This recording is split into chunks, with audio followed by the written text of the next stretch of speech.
Welcome to How's Your ePresence? This is a show produced by ePresence, and I'm Mark Galvin, the founder and president of that firm. I'd like to give a special recognition to our producer. Eric Welch is back there in the background running all the great things on your screen, and we appreciate all the work he does, and he's also our director of social media. Welcome to the show where we talk about business and social media.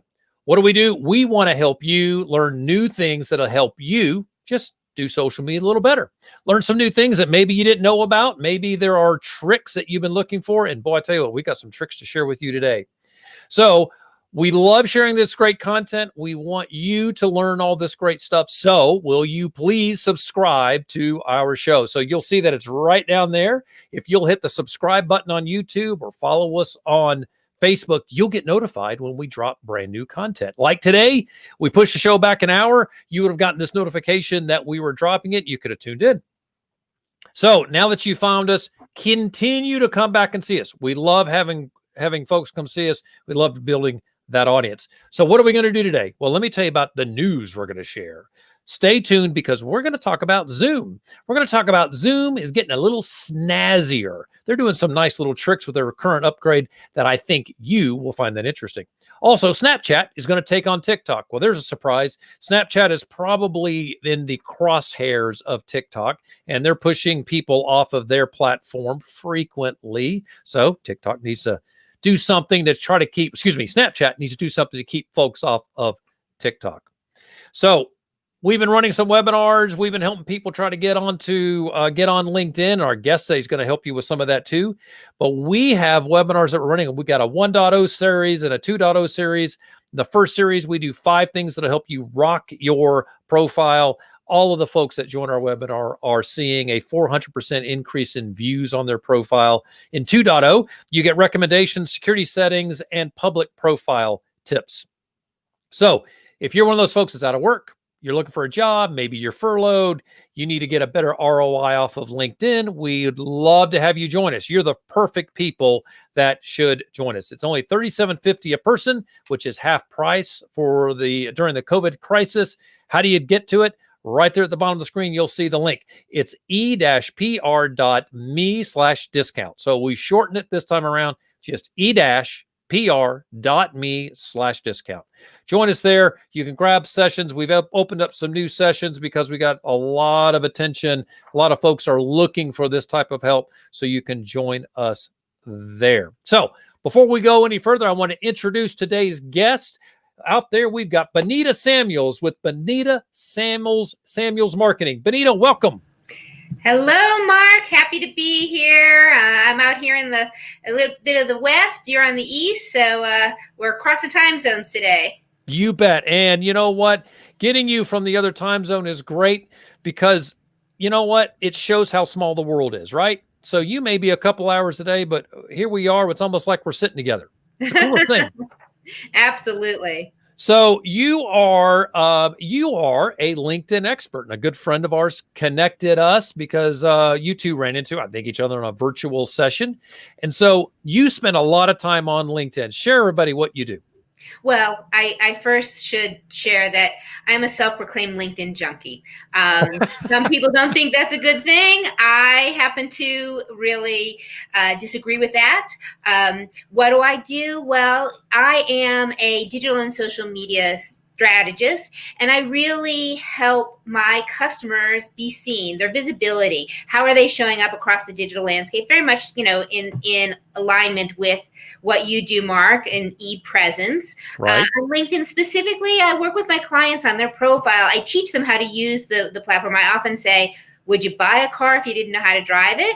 And that's really, truly the essence and where my passion comes from, because if you leverage the power of LinkedIn, it really does have the ability to turn those connections into conversations. And ultimately, if you don't have the conversation, then it's not helping you.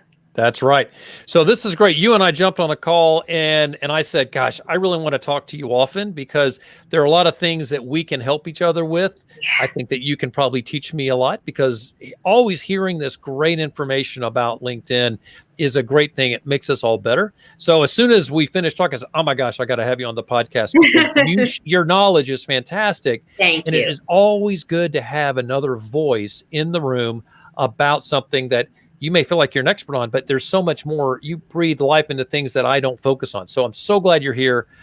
I just got to ask you a question. You worked with Mark Wahlberg?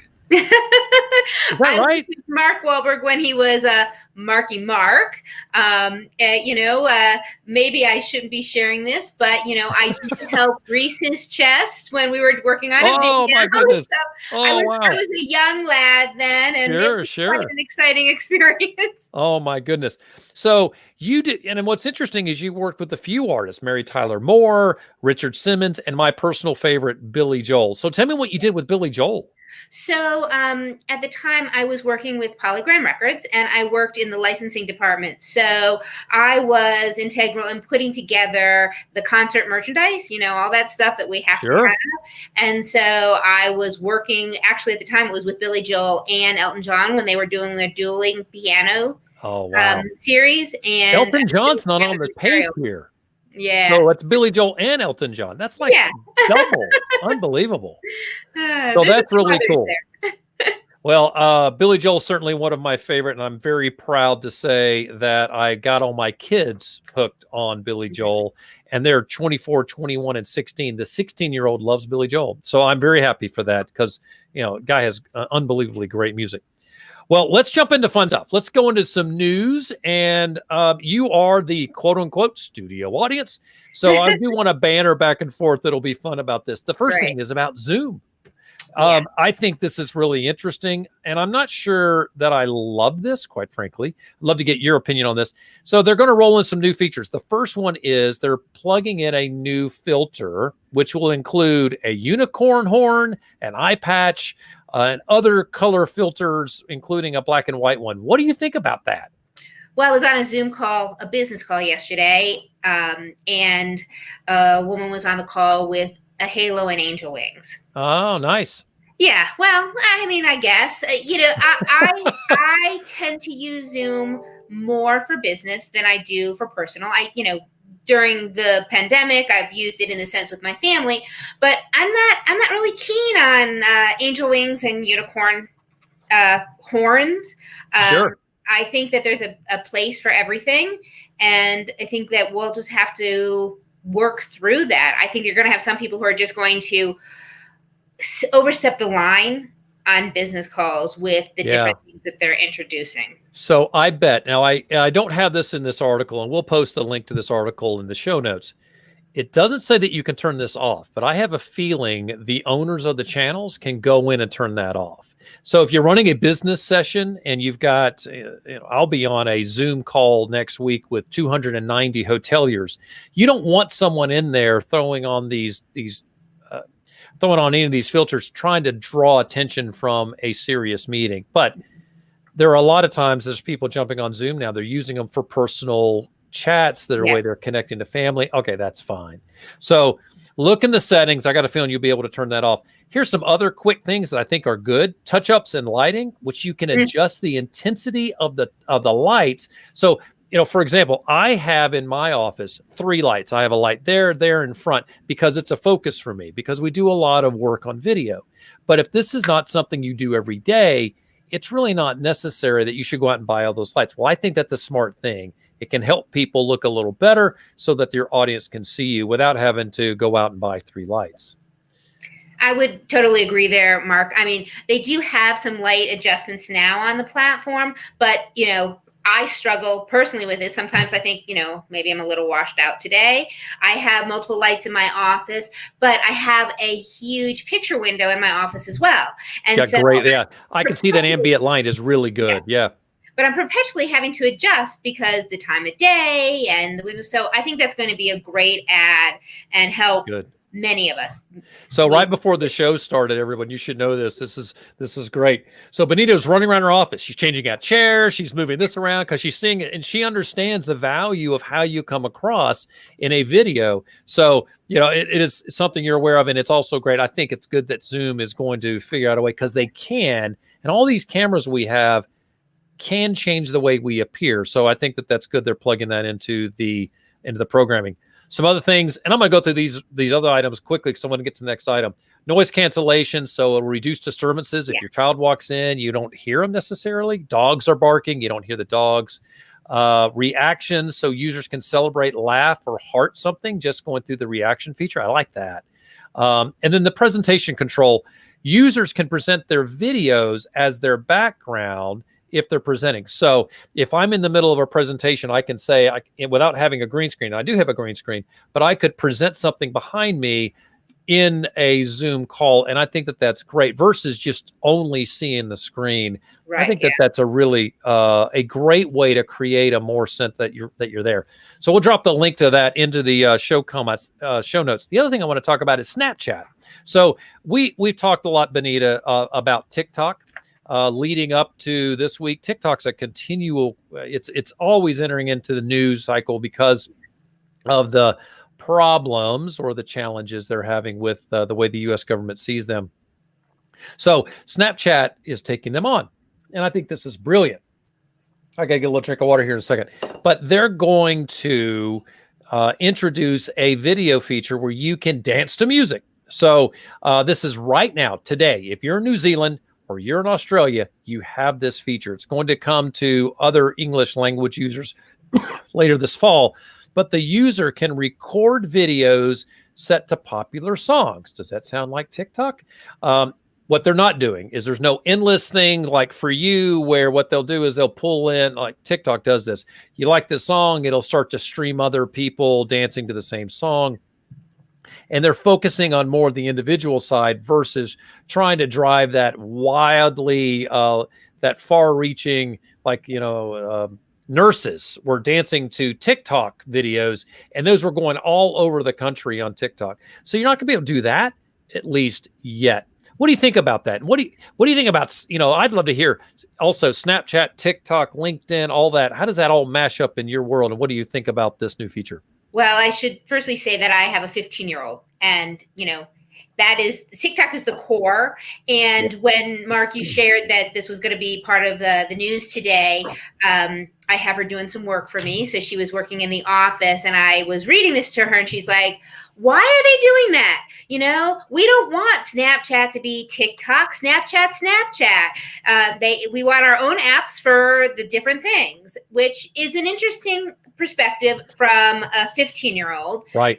The thing about Snapchat trying to get into the play here is the fact is TikTok is built off of what was Musical.ly.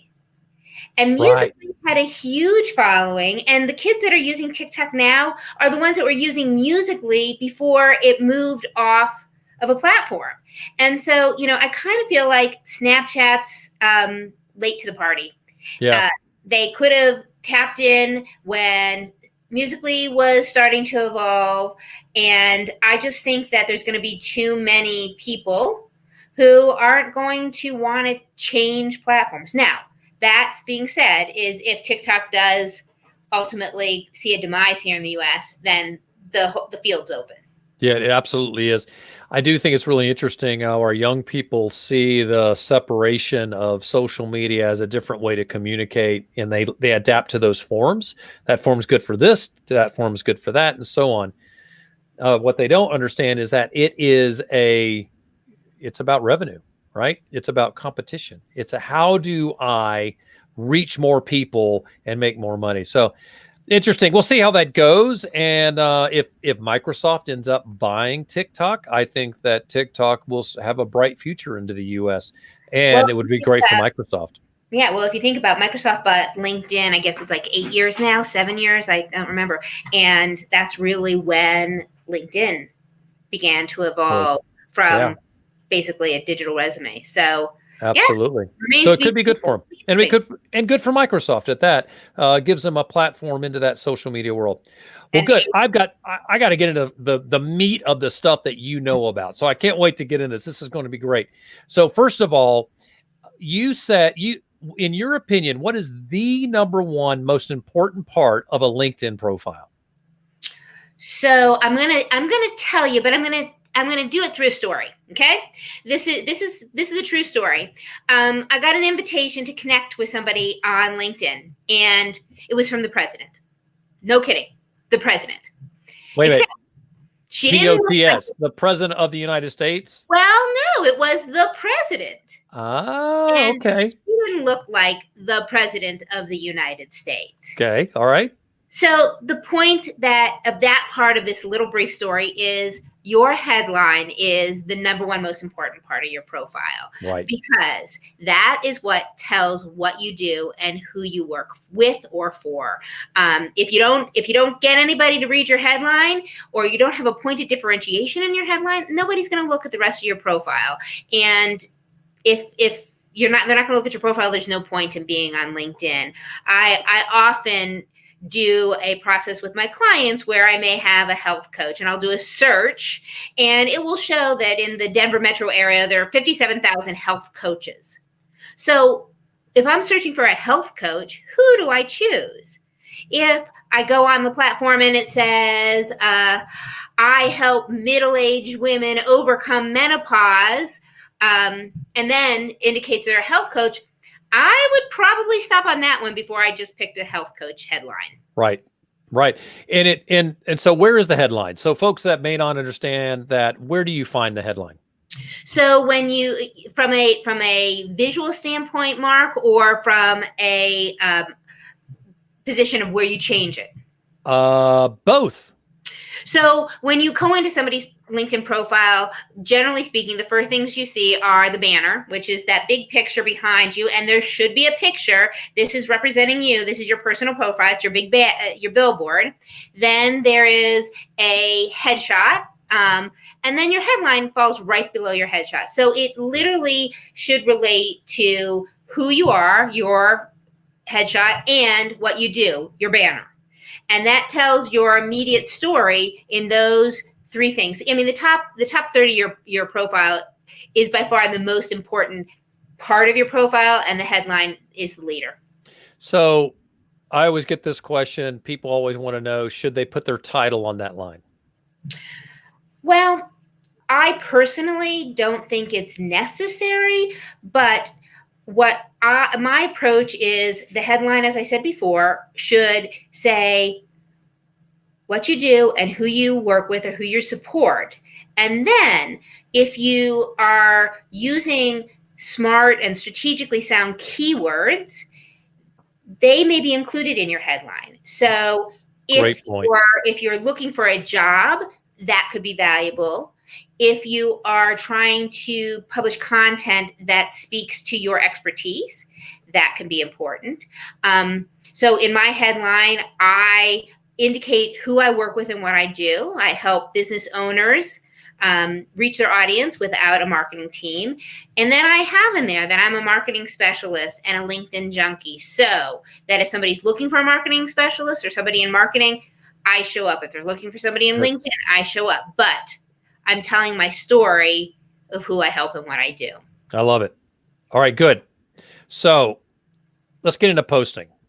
If I'm going to go out there and post, is there anything, let's be honest. I go out and I post something and I throw it on my feed, and I'm going to post a bunch. So I'm posting 15 times a week, let's say. I got lots of great content, and I'm telling you what, I'm posting a lot. Is that good? Well, I guess the question is this, Mark: are people engaging with your content? Well, commenting on your content? They're not really having a chance to engage because my feed is so busy. Right. Well, so personally, and based on what the algorithms show, 15 times a week, you're probably flooding everybody's feed and you're just becoming noise as opposed to valuable, insightful content.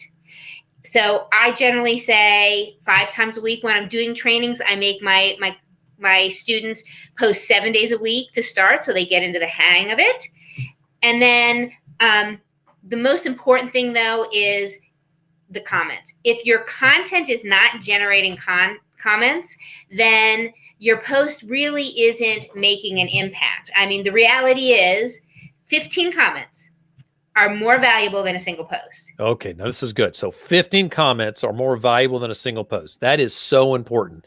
Yeah. And it is absolutely so true. So when I have a post that gets a lot of comments on it, I find that it reaches a lot of people. I had a post that reached 11,000 people. How did it reach 11,000? Because I had a lot of comments. So I should spend time focusing on content that people want to engage with versus just blathering. Right. Just, and here's something else. I talk to a lot of salespeople. They want to sell, sell, sell, sell. So every post is buy this, buy this, buy this. Here's my product. Here's my product. And that's great. And I'm going to tell you what, I totally get. They want to sell their product. I tell all of them, you definitely want to have an 80% ratio of value and 20% can be sales. So, if you're posting 8 times, you have just earned enough of credibility that you could sell twice. But every post shouldn't be selling, because I don't want to engage with that. The other thing I think is interesting is you find something that is really engaging. Someone makes a comment. Should I comment on that comment? Yes, absolutely. You said a few things there, Mark, that I hope it's okay. I'm going to kind of roll back a little bit. I love it. Go for it. So firstly, when, as I do my training with my students, we always start with the commenting and engaging before we start posting content, because most people are uncomfortable with posting content right away. So when I talk about 15 comments are more valuable than a post, you can start by engaging with other people's content.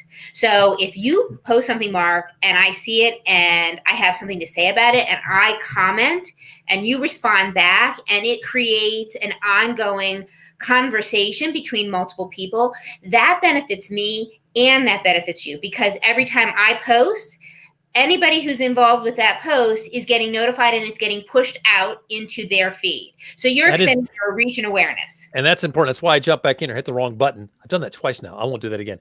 But it's really important. I want to capture that and just kind of put an exclamation point in there, that when you share my post, it ends up on your feed. So in a sense, you're creating content for your own feed by commenting on my post. And interestingly, and this is not to be disparaging about Facebook at all, but in a similar situation in Facebook gets an organic reach under that type of circumstance about 16%. LinkedIn, 65%. Yeah, it's huge. So good. You're just pushing it out that much further. Mm-hmm. To your comment about salespeople selling, so one of the things about being a really good salesperson is your stuff. So you really don't have to sell if you know your stuff. So by sharing content of your knowledge is in a way selling. Bravo. I love that. Yes, because and you have a methodology in your training. I think you give some sort of structured sheet that people can make notes to help figure out what content they would share. I think that's fascinating. Well, in my actual training, I do a process called content mapping. And it's a process where I work with each of my clients and they feed me basically 50 plus content topics that this is all of their expertise. And then I give them this document and it's about how they can structure that content 7 different ways. In fact, I'm gonna make that available to all of the listeners and viewers today, Mark. Oh, rock on. What I do is we can pick one of any of the random pieces of content that they identify. And we usually end up with at least 50. And then I have them write it 7 different ways. And those 7 different ways tell the same message, but appeal to different personalities and also reflects the ratio in which you spoke about, which is that 80-20. It shows how they can write that same content of knowledge in an informational way versus a sales way. And I think that's great. Once you have your content and you have your structuring, you'll never run out of content and you'll never run out of anything to say or to comment on. I think that's awesome. Yeah, it's the thing that's hard to wrap your head around, and this is hard, and I totally get this, is I'm going to share something. What do I share? And figuring out a methodology like you have to kind of guide people into that. And once you kind of grease the wheel, they get it. They just sort of roll into like, oh, I can do this. There's also something else I think is really interesting is that people are afraid to post because they're afraid of breaking something, or they're afraid, everyone's seen this happen. Somebody posts something on Twitter and they get fired over it. Well, unless I'm in an audience with, what were those names that I had? With Mark Wahlberg, Billy Joel, and Richard Simmons, where everybody's watching what they're posting, you don't need to be worried about this. And you can edit your LinkedIn post. You go back and say, oh, there's a typo there. You can't edit on Twitter. You have to delete and repost. But on LinkedIn, you can edit it. So it is a great idea. Just get out there, start posting, and share what you know. What you're an expert at, no one else knows that you're an expert. Well, let me rephrase that. That didn't come out right. Whatever you're an expert at, you're just bored with every day, right? And this happens to all the people I talk to. I don't have anything to share. What you're good at that you may find boring every day, most people are going to find that engaging because they don't know that. Sharing that content, I think, is awesome. All right. And by the way, Mark, the reality is there are going to be a gazillion more people who have similar experience. They may or may not have the same perspective. Your audience wants to hear what you have to say. And the more you put out content about your knowledge, and listen, it can be as simple as, I was playing golf this past weekend with a friend and discovered he has never been on Zoom. And, I'm on Zoom, that Zoom, everybody nowadays knows, but that in itself can be content. And by relating it to yourself personally, it creates a relationship. And that's kind of something else I talk about when we talk about social media and social networking. The reality is it's social. It's not this passive. So, starting with the commenting, it's a little easier because you have an opinion as opposed to post the first out the gate. It's a great way to start. Posted, start with comments and be social, engage. I love that. So speaking of being social, I want to share this. So Erica, you're watching the show. Thank you for being here. She evidently knows you and likes that you are sharing your tips. So Erica, we like that you're watching the show. So thank you for being here. Okay. Erica was one of my former clients, and I work with her on her profile, and she's amazing. She actually helps because she has this huge passion for helping people really understand the importance of life insurance and during coronavirus. That's big. Yeah, that's good. So my next question for you, I'm checking the time. We're going to run a little bit over, but I think this content is so awesome. So content automation on LinkedIn is a big, I should hold my opinion. Content automation on LinkedIn. Let's talk about this. How do you come up with content when there's content and then there's automation? We've kind of gotten to that content piece, and maybe this is, how do you blend that into automation, and is automation good, and should people hire these organizations that can do automation? Well, I think that everybody's going to have different comments on this. There are some platforms where they have automation built in. So a Facebook. So if you're going to automate on Facebook, that's perfectly fine because they build it in there. They know where it's coming from and they value that. However, the reality is on LinkedIn, they do not want you to use automation. They want you to be an engaged user on the platform.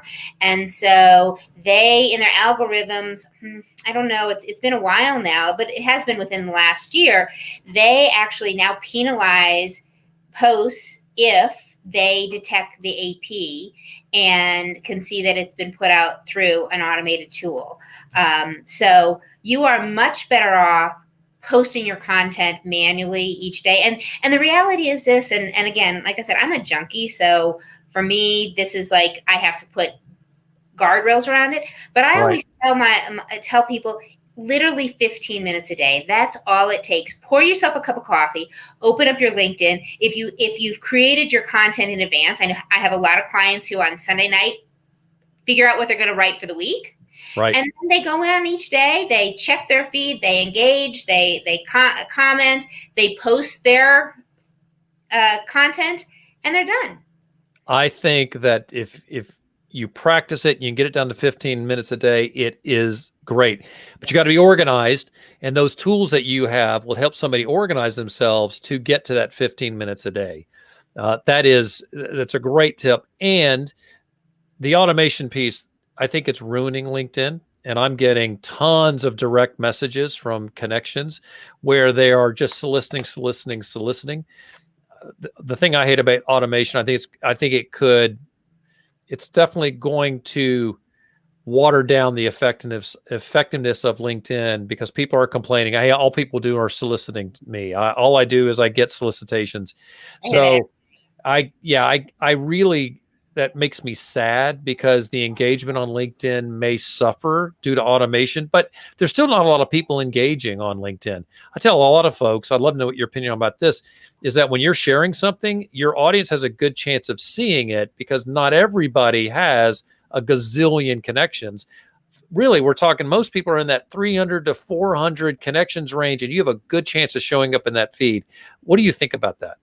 Well, a couple of things. First, which is really important to realize, Mark, is LinkedIn now does not push your content out very far if you have less than 500 connections. So, if you are somebody who's just growing your connections, you are going to be seeing your connections content more rapidly. But my point of view on the automation and what you were saying, one of the wonderful things about the coronavirus has been that people have gotten onto the platform and are using it more. The unfortunate is we've had all of these people who are doing LinkedIn farming or a lion open to connect with anyone. Right. And when LinkedIn rolled out a new algorithm about 8 weeks ago, they kind of put a stop to that, but they also changed the way your content shows up in people's feeds. So it's really important now that your content is authentic and it has something for people to engage in, because LinkedIn is now doing something called dwell, where depending on how long people stay and read your content, that adds to your content value. So if someone is dwelling a little longer on a post, they'll Yeah. see that and they will give that post a little more value. Yeah, exactly. Wow, that's fantastic. Yeah, no, I'm the other thing about that, if I have to, bemoan for a moment, LinkedIn with Sales Navigator, they have this functionality that if somebody reaches out to you to connect with a message, Yep. and you accept it, you immediately get a message through the message bot of the LinkedIn request with the same message. That annoys me immediately, because Yes. I know that this person isn't really sincere. They've put me into their funnel. Yeah. It would be different if they sent me a message, I accepted it, and then a different message popped up, but the same one. Right. I accepted. Yeah, that's bad news. And that smacks of automation, and it's not authentic, and it's easy to shut that person down. And that's It's Sales funny. Navigator. Yeah, and I have automation. It drives me crazy. I have a quick autoresponder. I go into my phone, and once I put it on my phone, it shows up on my iPad, where I'll do a hashtag in a word or a hashtag in an acronym, and it automatically fills in a bunch of language. So for those people that send me the automated message, I respond back with my LinkedIn automation message right from my iPhone, and it's long, and it's and it promotes my website and promotes my podcast and blah blah blah. So I'm sort of like, okay, here you go, it's back at you. Yeah. If you respond to it, fine. And it's just kind of my response back of, you're not really a live person, and this is what it feels like. I do feel like there's a piece to it, and I understand this, and regrettably, I really, really get this. LinkedIn automation can work. It can work because people get an ROI from it. So they may invest $10 into it and get enough leads that make that $10 into $100. That I understand, and that's regrettable, because I think over the long term that could end up souring the use and how often people are on LinkedIn. I want to ask you another question, and then we're going to wrap up. We're a little bit over, but this is such good information. Is a personal profile important in today's workplace? If it is, why? Absolutely. Absolutely. I think I know the answer for that one. But anyway, I knew what you were going to say. But tell me why it's so important. Well, people do business with people. People are social.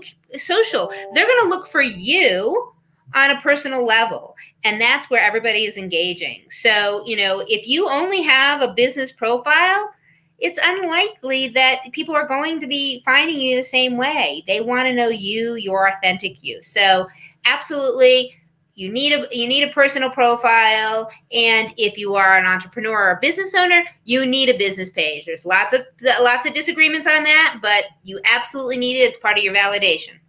And there's a lot of folks that are looking for your business page to see if you're a going entity. Regrettably, a lot of websites are stagnant today. You don't want a stagnant website, but a lot are. And if you are one of those people, one of the great way that you can breathe life into your organization is by having a LinkedIn page. And if your audience is there, you should be on Facebook. You should be on Instagram. Go to where your audience is. But a very good point. Awesome I'm sure you know that LinkedIn, your personal profile, drives more traffic to a website than any other social media platform. And why? Because you are validating yourself. You've caught their attention. They're now curious. And it's from there that they go to see deeper what you as your business is and what you do. I love that. I've shared a lot with executives, and I'm probably saying something that you've said frequently, that the C-suite of an organization needs to have an active executive suite, and they need to be on LinkedIn, and they need to support the brand. And this is something I get a lot. I'll have workers that are, mid-level managers, and they say, I really don't want to have my company brand all over my LinkedIn page. My question is, why not? Because it helps you, A, show that you're relevant, and B, even if you are going to move to another organization, and maybe that's why you're worried, I don't want another organization not to call me. Well, I'm going to tell you what, if I'm the other organization and I see you supporting your current org, I want you to work for me. Yeah. That only makes you more attractive.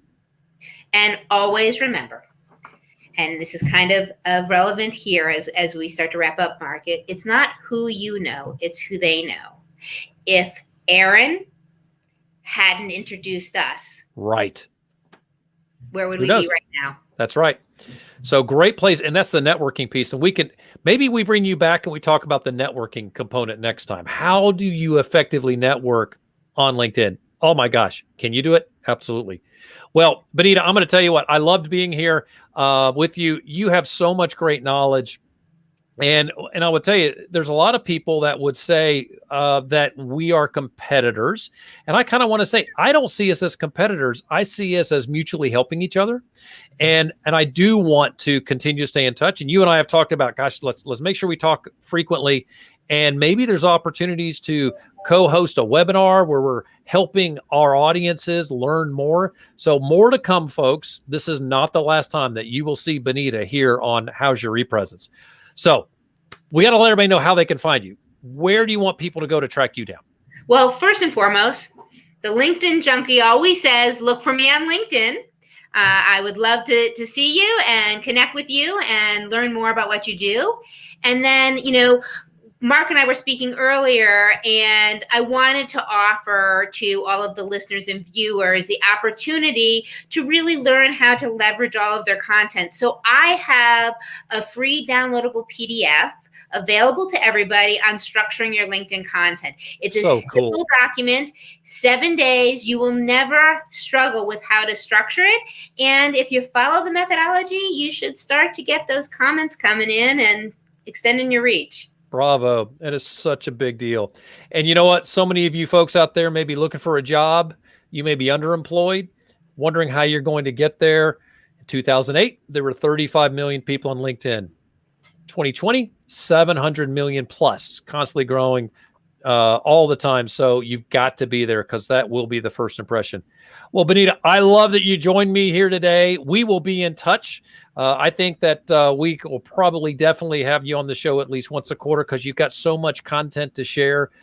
We need more LinkedIn experts in the world. I think that there is a huge need for people like you. So thank you for being willing to help people understand this platform that, quite frankly, a good majority of people are a little blown away by. So thank you for being here. I appreciate you. Thank you, Mark. I appreciate you too. So for the rest of you folks, we're so glad that you are here. As always, thank you for joining us here on How's Your ePresence. If you're curious about ePresence, I'd love to tell you a little bit about us. We're a full-service social media agency.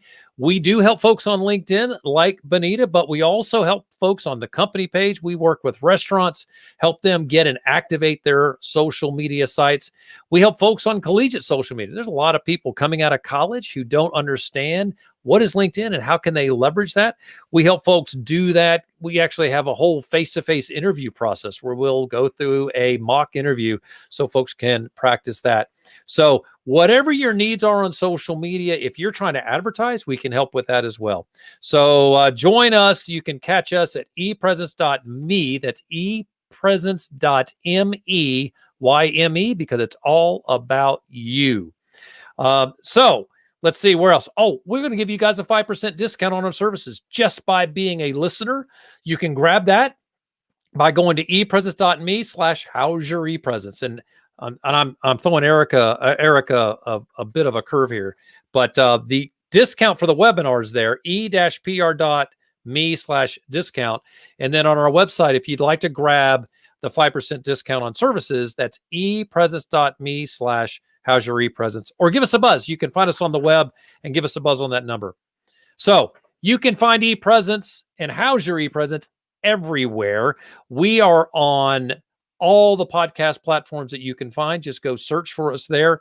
We're also on Facebook and on YouTube, and we'd love for you to subscribe to our channel. So please subscribe to our YouTube channel. You're here once, you can see the great content. So please join us, hit that subscribe button, and we will make sure you get to hear about every time we go live.